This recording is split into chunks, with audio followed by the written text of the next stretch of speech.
Actually, it was funny. Like, I recently went back into my office at work at NUI Galway for the first time since March 2020. And it did feel like I had been raptured. You know, there was even like a calendar on the wall that was like March 2020.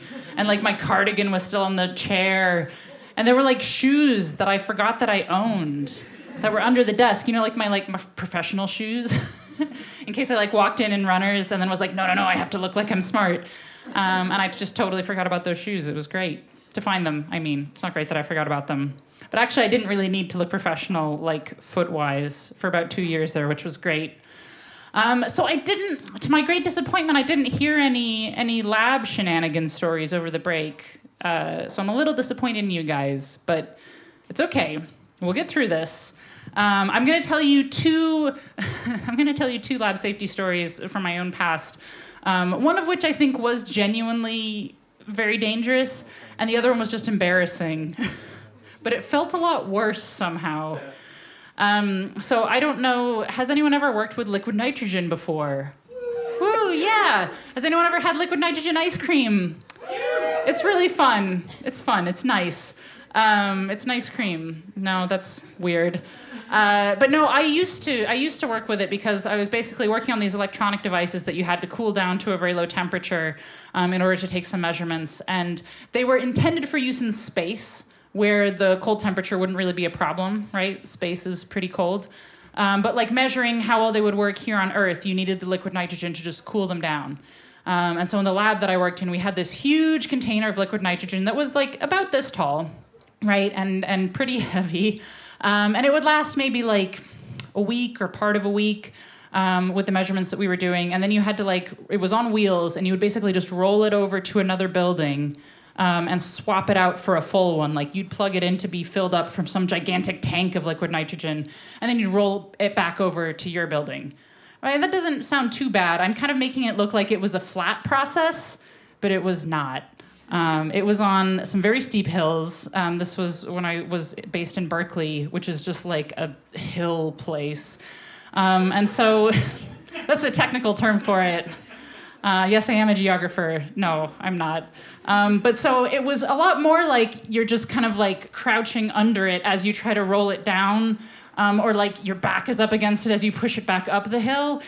And often during the week, this was like a 2-person process, which wasn't so bad. You kind of chat, you're both doing it.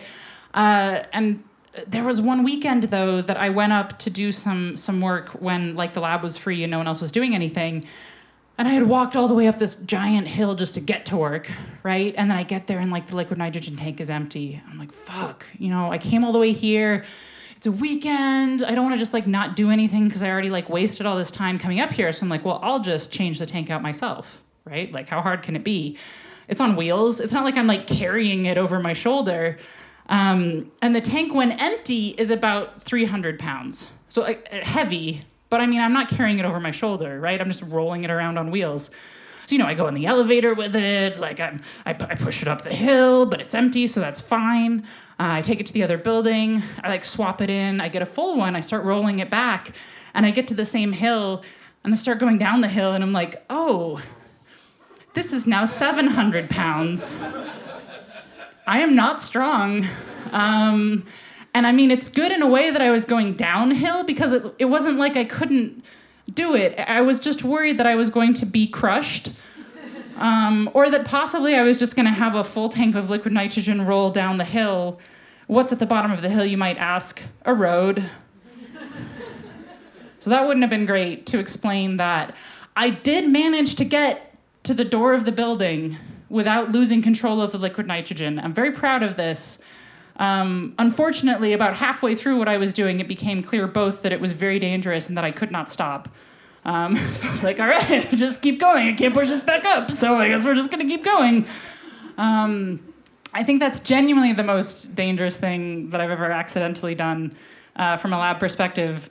But I'll just tell you the other thing, which is not as dangerous but much more embarrassing, which was actually when I lived here in Dublin, and I was training in an undergraduate on his first day of his research experience in front of a chemical fume hood. Yeah, all is right.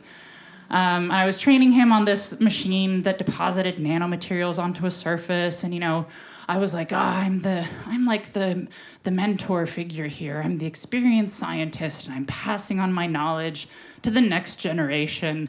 And we're standing there for like an hour. It's like a Monday morning, and I'm like, oh, this is what's interesting about nanomaterials. And oh, don't forget to clean this part out. That's important.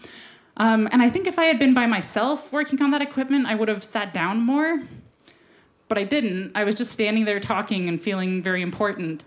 And then I started to realize that I felt a little lightheaded. I kept talking. I'm like, oh, another thing that's interesting about nanomaterials is... and then I start to see like the edges of my vision going black. And I'm like, oh, I'm going to faint. Oh, no. And I didn't want to I could have said to him, sorry, I'm feeling faint. I just need to lower my head for a second or something. But I didn't do that because I was like, I'm the senior scientist here. So instead I was like, excuse me, I just need to get something from the hallway. And I opened the door into the hallway and I just fainted. Straight into the hallway. And the worst part actually is I just sort of came to, and this undergrad is terrified and is leaning over me oh my God, are you okay? And I'm like, oh, sorry, I'm fine. I must have just fainted. That's happened to me before. Really sorry. And he's like, oh, can I help you sit up? And he pulled me upright.